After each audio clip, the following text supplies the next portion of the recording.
So hello 8th class. I hope आप सब ठीक होंगे। तो ये मेरे चैनल की पहली वीडियो है। तो इस वीडियो में हम साइंस के सेकंड चैप्टर को हम देखेंगे, ठीक है, जिसका नाम है the invisible living world beyond our naked eye. ठीक है, the invisible world beyond our naked eye का मतलब हम इस चैप्टर में पढ़ेंगे कि ये जो इनविजिबल लिविंग वर्ल्ड है, मतलब ऐसे लिविंग थिंग्स या फिर ऐसे जो लिविंग ऑर्गेनिज्म है जिनको हम क्या है अपनी नंगी आंखों से नहीं देख सकते हैं, तो उनको हम जानेंगे कि हम उनको किस तरह से ऑब्ज़र्व कर सकते हैं, उनको कैसे हम देख सकते हैं। उन सब चीज़ों को हम क्या है इस वीडियो में पढ़ेंगे, ठीक है।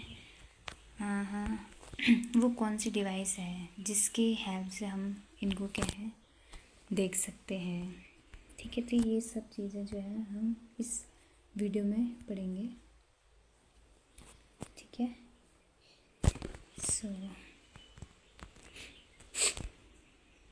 तो ये सब चीज़ें हम इस चैप्टर में हम देखेंगे। तो यहाँ पे हम पे कुछ इन्होंने क्वेश्चन भी दिए हैं सबसे पहले ही। तो ये जो क्वेश्चन है ये आपके लिए होमवर्क है। प्लीज़ इनका आंसर अगर आपको आता है तो कमेंट करके ज़रूर बताएं, और अगर आपको ये वीडियो अच्छी लगती है या फिर कुछ भी थोड़ा बहुत अगर आपको समझ में आता है तो प्लीज़ एक प्यारा सा कमेंट करें, ठीक है। तो चलो आगे बढ़ते हैं।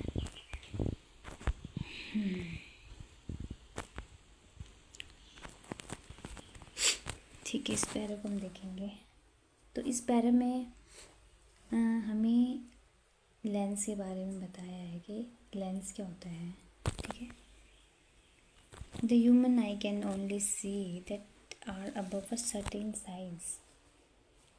तो जो हमारी आँखें हैं, ह्यूमन आई जो है वो सिर्फ कुछ सर्टेन चीज़ों को ही क्या है, सर्टेन साइज़ की जो चीज़ें होती है सिर्फ उनको ही क्या है देख सकती है, उनको ही देखने के क्या है काबिल हैं, ठीक है। तो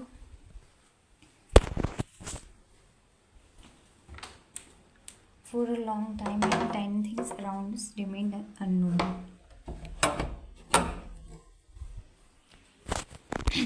तो कई लंबे समय तक जो हमारी जो आँखें थे वो टाइनी थिंग्स को देखने के लिए क्या नहीं थी, सक्षम नहीं थी। मतलब ये जो चीज़ें थी, ये जो ऑर्गेनिज्म थे, ये क्या थे, हमसे अनजान थे, हम इनसे मतलब अनजान थे, हमें इनके बारे में बिल्कुल भी पता नहीं था, ठीक है। तो फिर बाद में क्या हुआ, बाद में कुछ पीपल आए जिन्होंने क्या है डिस्कवरी की किसकी, एक पीस ऑफ ग्लास की डिस्कवरी की। Piece of glass could make small things bigger, जो कि क्या कर सकता था, जो छोटी चीज़ों को क्या है बड़ा दिखा सकता था। ऐसी ऐसी थिंग की क्या है, ऐसे पीस ऑफ ग्लास की क्या है डिस्कवरी हुई, ठीक है, कर्व्ड पीस ऑफ ग्लास की। जो कि क्या था,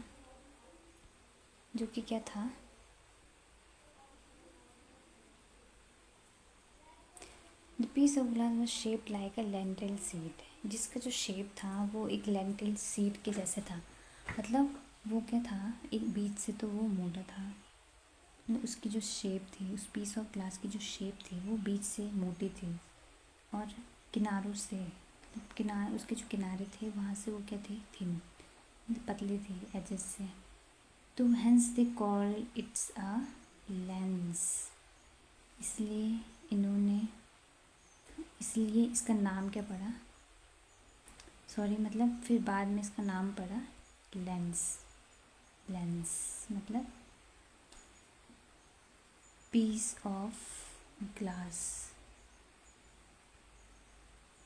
ठीक है, मतलब sorry curved piece of glass है, जो कि बीच से क्या होता है, मोटा होता है और किनारों से पतला होता है, और जो हेल्प करता है हमें छोटी चीज़ों को बड़ा देखने में, उनको हम क्या है बड़ा देख सकते हैं इसकी हेल्प से।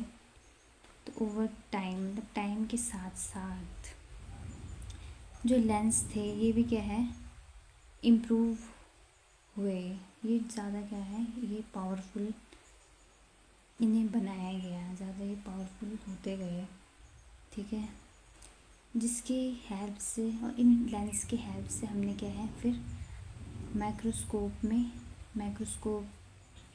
की क्या की फॉर्मेशन की, उसको बनाया, जो कि हेल्प करता था उन चीज़ों को देखने में जिसको हम अपनी क्या है नंगी आंखों से हम जिन्हें नहीं देख सकते हैं, ठीक है। सो धीरे धीरे क्या हुआ, माइक्रोस्कोप का क्या हुआ इन्वेंशन हुआ, जिसमें हमने क्या है लेंस का यूज़ करके हमने चीज़ों को देखना शुरू किया, okay. The invention of microscope opened a fascinating hidden world filled with tiny living creatures. We will explore some of these life form in this chapter. तो ये जो माइक्रोस्कोप के इन्वेंशन के बाद हमने उन हिडन वर्ल्ड को देखा जिनको हमने अब तक नहीं देखा था, या फिर हम उनसे क्या थे अब तक अनजान थे, तो उनको हमने क्या है एक्सप्लोर करना शुरू किया, उनको हमने ऑब्ज़र्व करना शुरू किया। तो इस चैप्टर में हम यही एक्सप्लोर करेंगे, मतलब कुछ क्या है लाइफ फॉर्म को भी क्या है एक्सप्लोर करेंगे, ठीक है, लाइफ फॉर्म्स को जो क्या है टाइनी साइज़ की है। तो you have already learnt about the amazing variety of living beings. Just look around.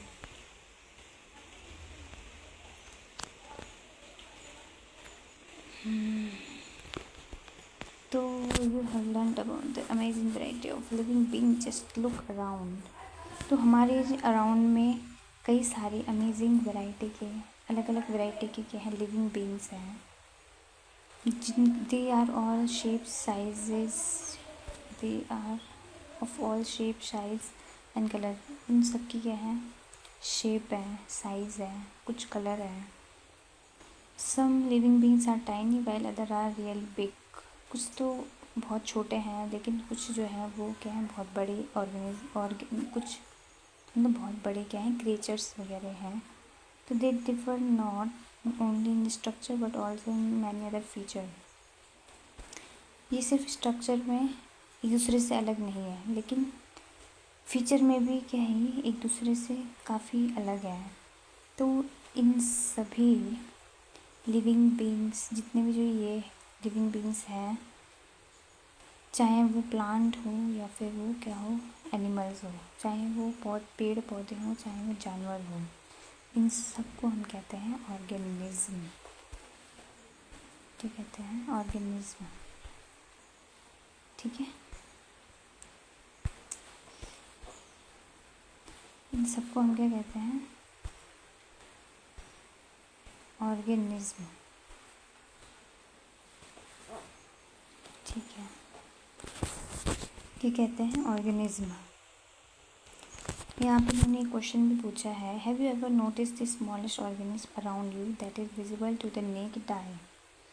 तो इस क्वेश्चन में ये पूछा है कि आपने कभी सबसे स्मॉलेस्ट ऑर्गेनिज्म को नोटिस किया है जो कि आपकी आंखों से क्या है विजिबल हुई है अब तक, जिनको आपने क्या अपनी आंखों से क्या है देखा है बिना माइक्रोस्कोप के यूज़ के बगैर।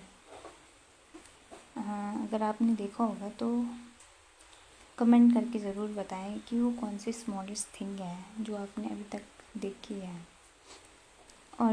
स्मॉलेस्ट ऑर्गेनिज्म की बात हम यहाँ पे कर रहे हैं, मतलब लाइफ जिसके अंदर क्या है, लाइफ है, जो लिविंग थिंग्स हैं। तो इसका आंसर आप कमेंट करके ज़रूर बताना। ओके,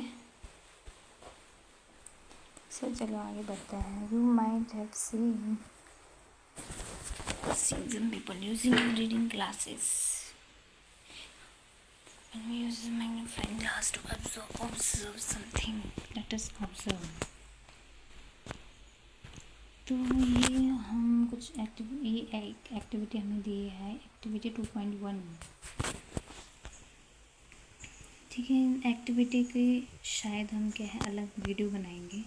इनको हम सबको क्या है साथ में देखेंगे, एक साथ हम पढ़ेंगे इनको। ठीक है, इंटरेस्टिंग। ठीक है, पूरी हम आगे बढ़ते हैं। हाँ, एवर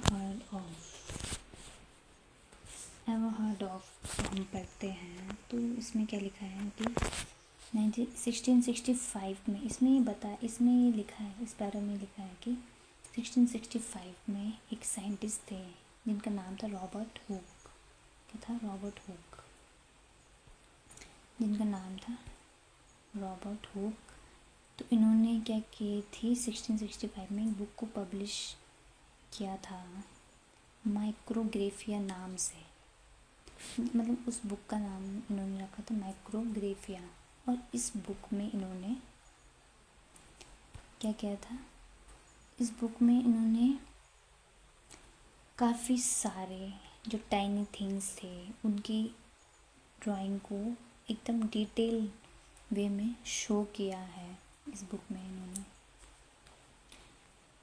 शो किया था, मतलब इस बुक में।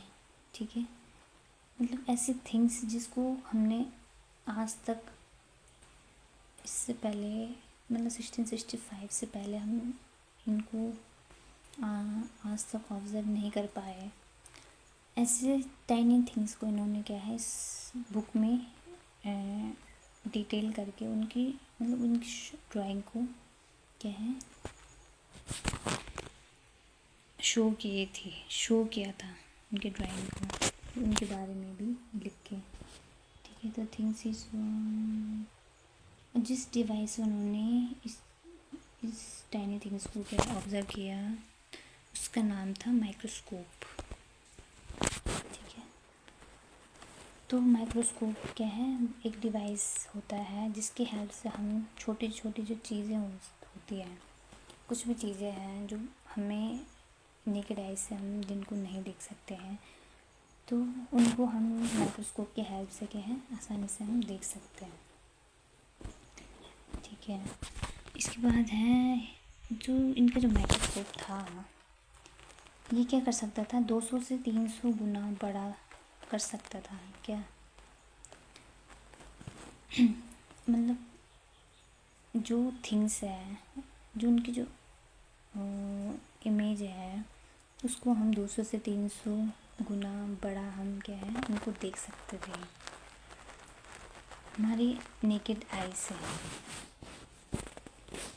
ठीक है, हमारी नेकेड आई से हम उसको 200 से 300 गुना ज़्यादा हम बड़ा देख सकते थे उन चीज़ों को इस माइक्रोस्कोप के हेल्प से। तो इन्होंने सबसे पहले एक्सपेरिमेंट किया किस पे, one day he looked at the thin slice of cork पे इन्होंने क्या है सबसे पहले एक्सपेरिमेंट किया। मतलब इसको इन्होंने माइक्रोस्कोप में देखा। कॉर्क का मतलब होता है जो पेड़ की जो छाल होती है, तो उसको स्लाइस करके उसको इन्होंने क्या है ऑब्ज़र्व किया माइक्रोस्कोप के अंडर। तो इन्होंने क्या देखा, इन्होंने देखा कि उसमें कई सारी एम्प्टी स्पेसेस हैं, मतलब खाली जगहें हैं और बहुत छोटी छोटी स्पेसेस हैं जो कि क्या है इनको एक हनीकॉम्ब के तरह दिखे। हनीकॉम्ब मतलब मधुमक्खी का जो छत्ता होता है, जैसे उसमें अलग अलग कंपार्टमेंट होते हैं, वैसे कंपार्टमेंट इन्होंने उस स्लाइस ऑफ कॉर्क में देखे, तो जिसका नाम इन्होंने बाद में रखा, जो स्मॉल स्पेस थे, छोटे छोटी जो जगहें थी, खाली जगह जो थी, उसका नाम इन्होंने रखा सेल। क्या रखा? सेल। सेल उनका नाम रख दिया।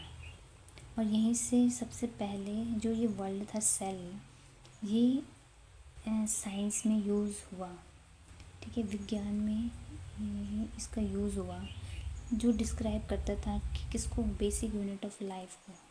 मतलब इस सेल का मतलब था basic unit of life, life की बेसिक यूनिट, सबसे छोटी जो इकाई है किसी भी लाइफ की, किसी भी ऑर्गेनिज्म की, चाहे वो प्लांट हो चाहे वो एनिमल हो। तो कोई भी जो चीज़ है, कोई भी जो ऑर्गेनिज्म है, वो बना है किससे? मतलब सेल से। सेल से मिलके वो क्या है? बना है, ठीक है। बेसिक यूनिट ऑफ लाइफ, जिसका मतलब है बेसिक यूनिट ऑफ लाइफ। तो इस पैरे पे हम आते हैं।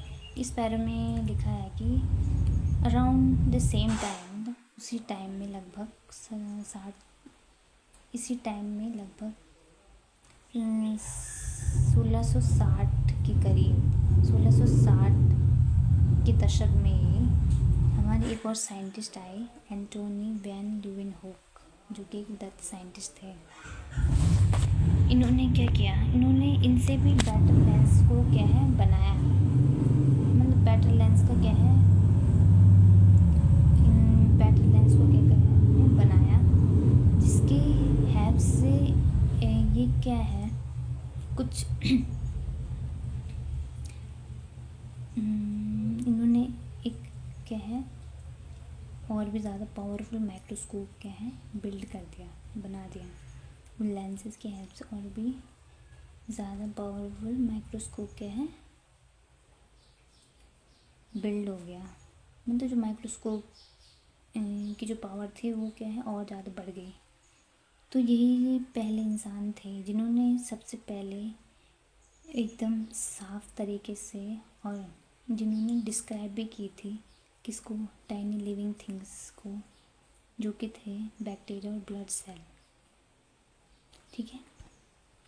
बैक्टीरिया और ब्लड सेल जो है, जो टाइनी थिंग है, लिविंग बींग्स है, इनको इन्होंने क्या है? स्टडी किया इनके बारे में, इनको देखा माइक्रोस्कोप के अंडर। इसीलिए इनको क्या कहा जाने लगा? फादर ऑफ माइक्रोबायोलॉजी, क्योंकि इन्होंने क्या कहते हैं? बैक्टीरिया और ब्लड सेल जो थी उनको माइक्रोस्कोप के अंदर देखा और उनके बारे में हमें बताया, जहाँ से इनको क्या है?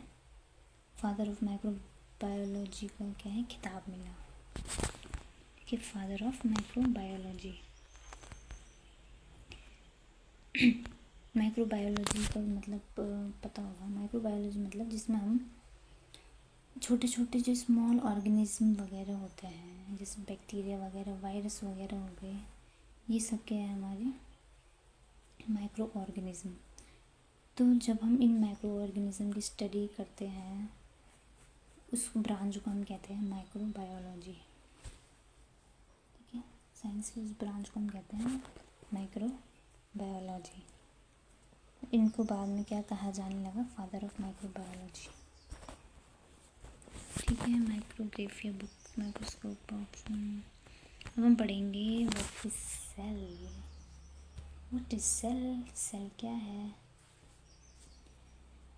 सेल, इससे पहले अगर आपने सेल के बारे में सुना है तो कमेंट में ज़रूर लिखना कि यस, हमने इसके बारे में सुना है।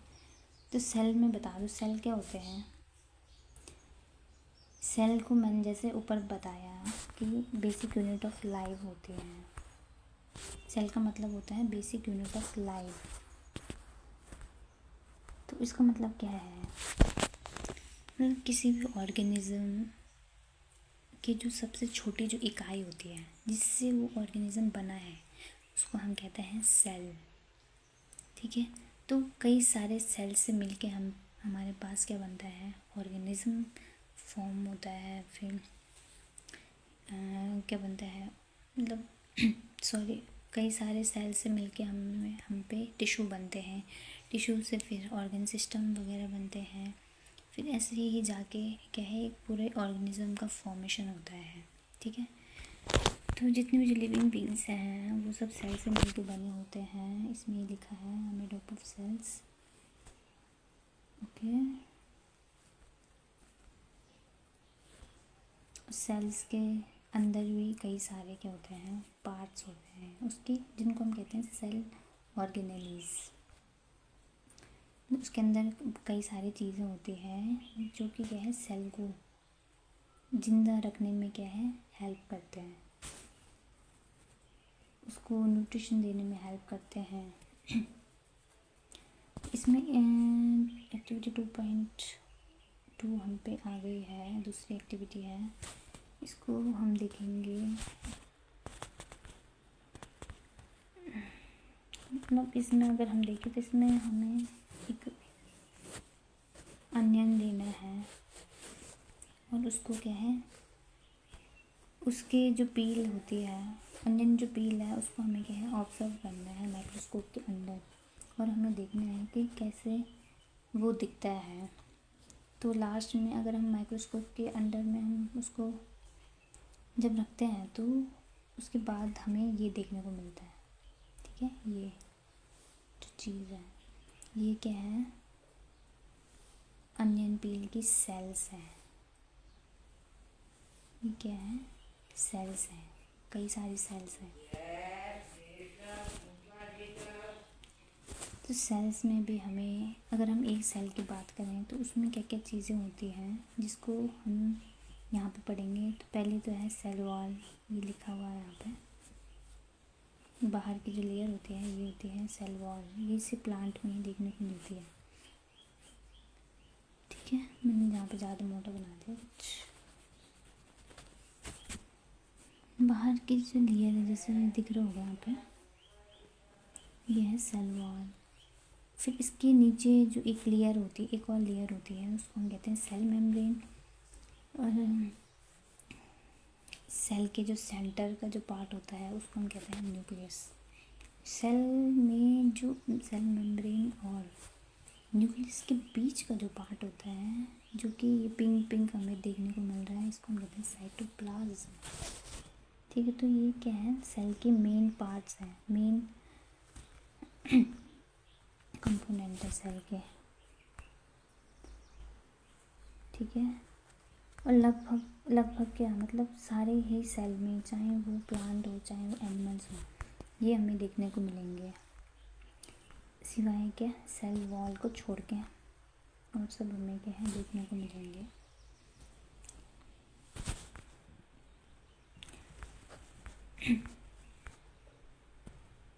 इनके अंदर क्या होते हैं, काफ़ी सारे सेल ऑर्गेनेलीज होते हैं। एक तो ये हो गया, न्यूक्लियस हो गया, माइटोकॉन्ड्रिया है, राइबोसोम है, ये सारे क्या हैं इसके अंदर हमें देखने को मिलता है, जो कि क्या करते हैं, सेल को क्या है, ये जिंदा रखने का काम करते हैं, सेल को एनर्जी देने का काम करते हैं। फिर इसके बाद है हम पे एक्टिविटी 2.3। ये सब कई सारी एक्टिविटी हमें इस बुक में, इस चैप्टर में दी गई है।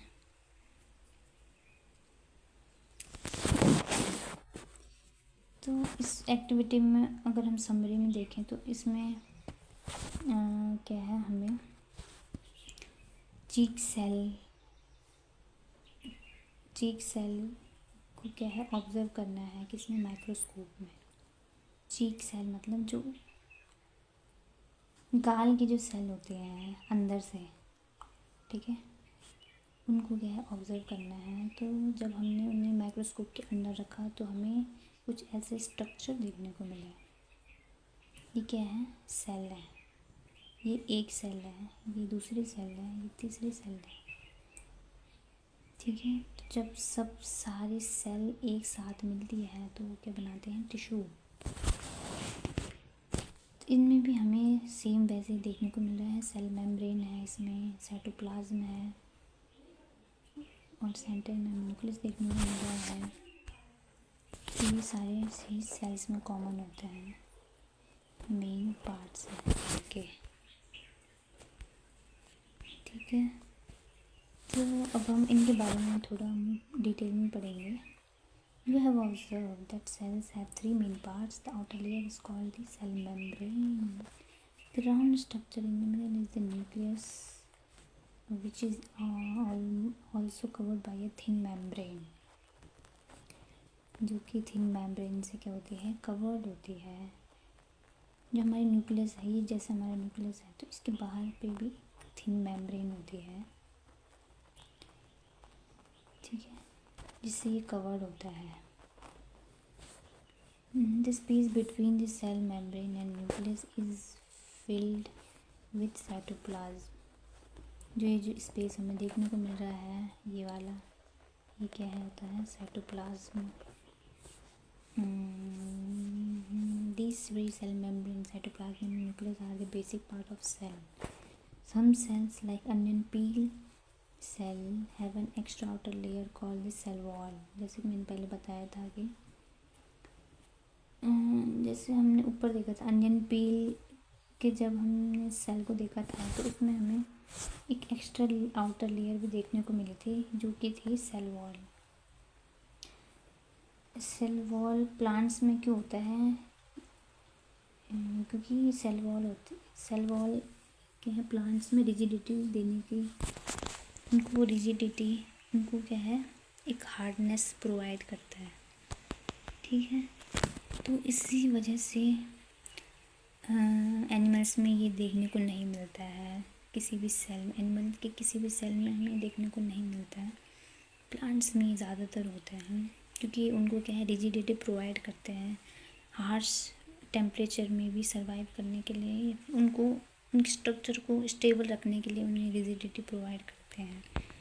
ठीक है, what is the importance of the structure in the cell, what function do they perform, are these important for the maintenance of life. This cell membrane encloses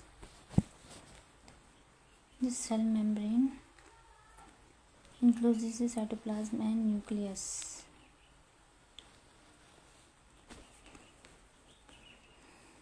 cell membrane का काम क्या होता है, साइटोप्लाज्म और न्यूक्लियस को enclose करने का काम होता है इसका, मतलब उनको ये बंद रखता है।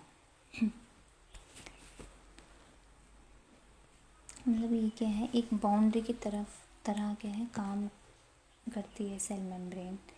और क्या करता है ये, the cell membrane separate one cell from another. एक सेल को दूसरे सेल से सेपरेट रखने का भी क्या है, ये काम करता है। सेकंड पॉइंट, फर्स्ट पॉइंट और क्या है इसके बारे में, it is a porous and allowed the entry of material essential for life and the material. ये क्या होता है, पोरस होता है। पोरस का मतलब है कि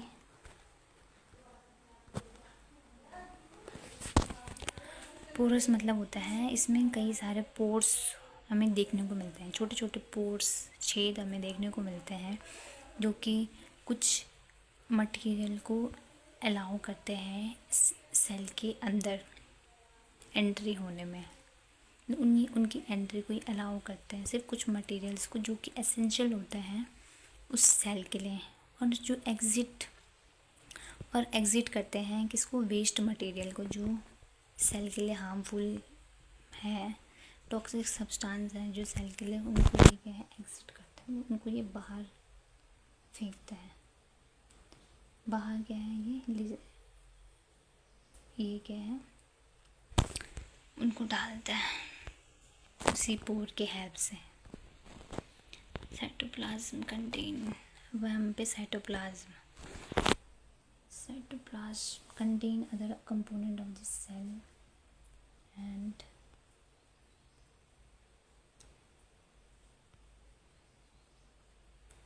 Cytoplasm contain other component of the cell and compound such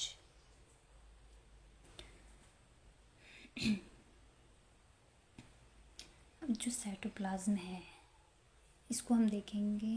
cytoplasm कई तरह के जो कंपोनेंट्स हैं उनको कंटेन करता है, जैसे कि हो गया आपके क्या कार्बोहाइड्रेट, प्रोटीन हो गया, फैट हो गए, मिनरल हो गए, सॉल्ट हो गए। इन सबको क्या अपने अंदर कंटेन कर रखता है। और most of the life process take place within the cytoplasm. जितनी भी जो लाइफ प्रोसेस होती है, मतलब किसी भी सेल में जो लाइफ प्रोसेस जो होती है ज़्यादातर वो सब क्या होती है, साइटोप्लाज्म के अंदर ही होती है। अब इसके बाद हम देखते हैं न्यूक्लियस को। न्यूक्लियस क्या है? Nucleus regulates all the activity that occur within this cell. It also regulates growth. Nucleus का काम है जितनी भी जो एक्टिविटी हो रही है किसी सेल के अंदर उनको क्या है, रेगुलेट करना। और उनके क्या है, और इट ऑल्सो रेगुलेट ग्रोथ को भी क्या है, रेगुलेट करता है। ठीक है। तो cell wall in the plant provide rigidity and strength to the plant. Cell wall जो है उसका काम है प्लांट को रिजिडिटी प्रोवाइड करने का और उनको स्ट्रेंथ देने का। This is why all cells are arrange compactly with each other and look forming structure. और इसी वजह से जितनी भी जो सेल है वो एक दूसरे से कॉम्पैक्टली अरेंज होती है with each other and look forming structure. ठीक है, एक दूसरे से क्या होती है, वो कॉम्पैक्टली अरेंज होती है सेल वॉल की वजह से। और सेल वॉल हमें प्लांट में देखने को मिलता है। अब इसके बाद हम देखते हैं step further. Cells in all parts of a plant have tiny rod shaped structure called plastids.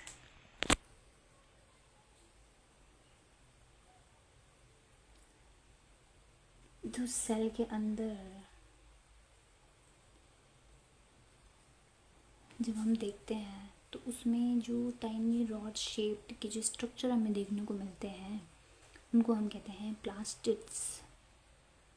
ये किस में होता है, ये हम प्लांट सेल की बात कर रहे हैं अभी।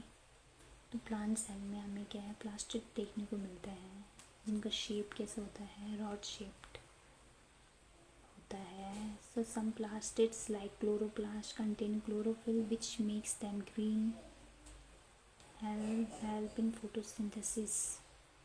कुछ जो प्लास्टिड्स होते हैं वो क्या है, कुछ जो प्लास्टिड्स होते हैं जैसे कि क्लोरोप्लास्ट, ये क्या करते हैं, अपने अंदर क्लोरोफिल को कंटेन करते हैं। क्लोरोफिल एक तरह का पिगमेंट होता है जो कि कौन सा पिगमेंट होता है, कौन से ग्रीन कलर का एक पिगमेंट होता है जिसको हम कहते हैं क्लोरोफिल। उसी को हम क्या कहते हैं, क्लोरोफिल, जो कि प्लांट को ग्रीन बनाता है और फोटोसिंथेसिस की जो प्रोसेस जो होती है उसमें ये हेल्प करता है। In non green plants parts they help in the storage of substances. अगर कोई नॉन ग्रीन प्लांट है जो ग्रीन नहीं है तो उसमें ये स्टोरेज का काम करते हैं। They help in storage of substances की स्टोरेज में हेल्प करते हैं। Plant cell also have a large empty looking space called a vacuole. क्या है, प्लांट सेल में लार्ज स्पेसेस भी होते हैं, लार्ज एम्प्टी स्पेस होते हैं जिनको हम क्या कहते हैं, वैक्यूल।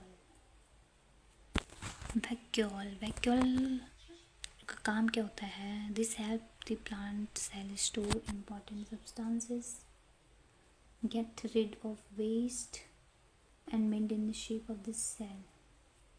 इनका काम होता है स्टोर करने का।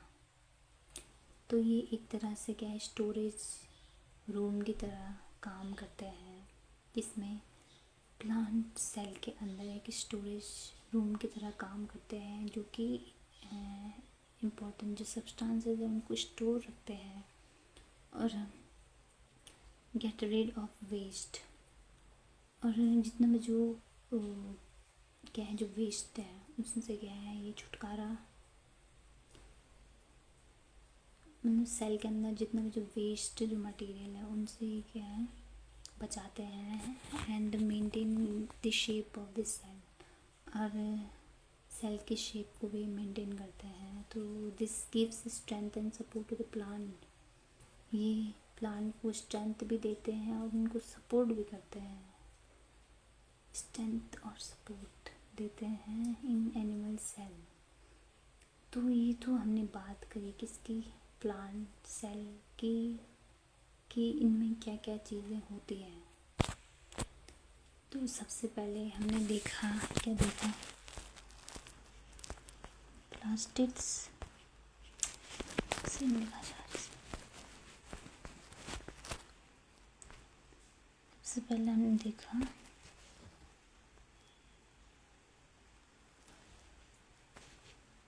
क्या देखा हमने प्लांट सेल के बारे में कि इसमें क्या क्या पार्ट्स होते हैं।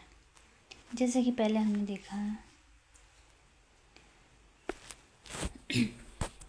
प्लास्टिड, हमने देखा प्लास्टिड जैसे कि क्लोरोप्लास्ट हो गया है जो कि क्लोरोफिल को कंटेन करते हैं, जो हेल्प करते हैं प्लांट को ग्रीन कलर देने में और फोटोसिंथेसिस की प्रोसेस में।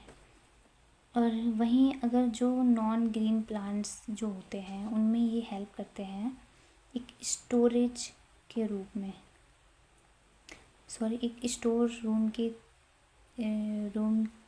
के रूप में ये वहाँ पे हेल्प करते हैं मटेरियल्स को स्टोर करने में। ठीक है, और क्या देखा हमने, वैक्यूल हमने देखा। वैक्यूल का काम क्या होता है, पहले वैक्यूल हमने देखा कि एक लार्ज एम्प्टी स्पेस होता है प्लांट्स में जो कि हेल्प करता है स्टोर करने में, क्या स्टोर करने में जो इम्पोर्टेंट सब्सटेंस है, मतलब फूड वगैरह जो है ये स्टोर, उनको क्या है स्टोर करता है और shape maintain the shape of the cell, cell की शेप को मेंटेन करता है। ठीक है, this give strength and support also, और ये स्ट्रेंथ और सपोर्ट भी देता है प्लांट्स को। ठीक है, तो ये हमने देखा था प्लांट सेल को कि प्लांट सेल क्या क्या होता है, प्लांट सेल में क्या क्या चीज़ें होती हैं। इसके बाद हम देखेंगे in animal cell vacuole are usually not present, if present they are usually small. तो एनिमल सेल में वैक्यूल जो होते हैं वो यूजुअली क्या है प्रेजेंट नहीं होते हैं। क्या कह रहे हैं ये, जो वैक्यूल जो होते हैं वो यूजुअली प्रेजेंट नहीं होते हैं, लेकिन अगर प्रेजेंट भी होते हैं किसी ऑर्गेनिज्म में तो वो क्या है काफ़ी ज़्यादा छोटे होते हैं, छोटे साइज़ के होते हैं। ठीक है, these small vacuole store certain substances dissolve in water.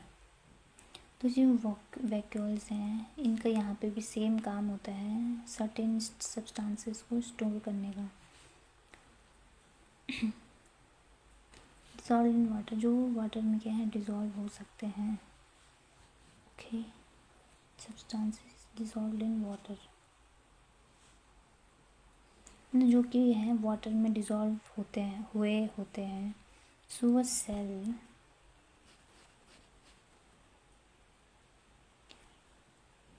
Cell is not just a simple bag of liquid. तो इन सारी चीज़ों से हमें क्या पता चलता है कि सेल ये सिर्फ एक सिंपल बैग नहीं है लिक्विड का, बल्कि ये क्या है एक कॉम्प्लेक्स स्ट्रक्चर है जो कि बना हुआ है मैनी डिफरेंट पार्ट और कई सारे डिफरेंट पार्ट से मिलके बना है, each with its own special function, और हर पार्ट का अपना एक स्पेशल क्या है फंक्शन है। And in the turn the entire organism to work,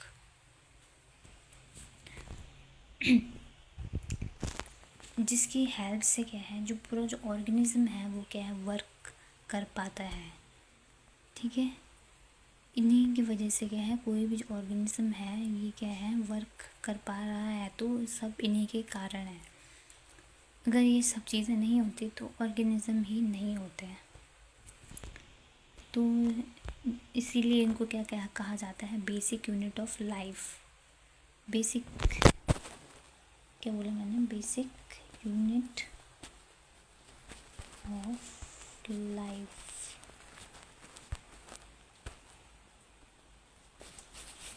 life की सबसे छोटी इकाई, किसी भी लाइफ की सबसे छोटी इकाई। तो इसमें अब हम जैसे कि देख रहे हैं, ये डायग्राम भी हमें दिए गए हैं। ये पहला जो है ये हमारा है एनिमल सेल, और जो ये है हमारा प्लांट सेल। प्लांट सेल दिखता है ऐसा, कैसा दिख रहा है हमें, एक रेक्टेंगुलर शेप का हमें एक है दिख रहा है। ठीक है, और ये क्या दिखता है, ये कैसे दिखता है, दिख रहा है थोड़ा स्फेरिकल शेप का हमें क्या है दिख रहा है। तो क्या क्या डिफरेंस थे इनमें, ये हमने थोड़ा बहुत देखा। इनमें क्या क्या पार्ट कहाँ पे हैं इसको भी हम देखते हैं। जैसे सेल वॉल जो है ये सबसे आउटर पार्ट होता है, सेल मेम्ब्रेन जो है ये, और सेल वॉल से प्लांट सेल में देखने को मिलती है। सेल मेम्ब्रेन हमें दोनों में देखने को मिल रहा है। सबसे outer layer, outer most layer है किसमें, एनिमल सेल में। ये है हमारा न्यूक्लियस।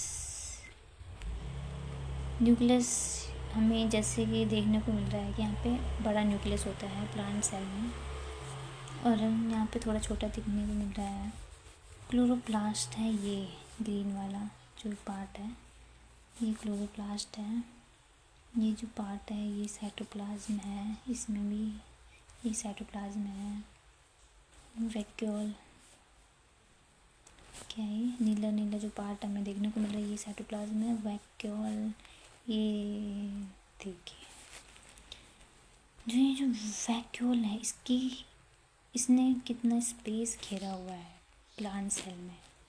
तो यही हमने जो है ऊपर भी देखा था कि जो वैक्यूल होते हैं also have a large empty space called vacuole।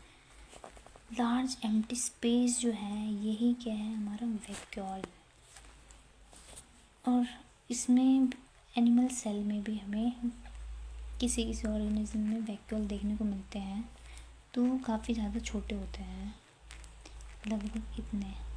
ठीक है, ये क्या हो जाता है वैक्यूल, और यहाँ पे वैक्यूल का साइज जो है वो काफ़ी बड़ा होता है। ठीक है, ये हो गया।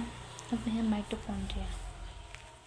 माइटोकॉन्ड्रिया हमने अभी ऊपर तो नहीं देखा, इसमें माइटोकॉन्ड्रिया है। माइटोकॉन्ड्रिया का काम क्या होता है, एनर्जी को प्रोड्यूस करना, जिसको हम क्या कहते हैं, power house of the cell. क्योंकि यहाँ पे क्या है, एनर्जी प्रोड्यूस होती है, एनर्जी बनती है। ठीक है, ये दोनों में होते हैं, ये दोनों में ही होते हैं।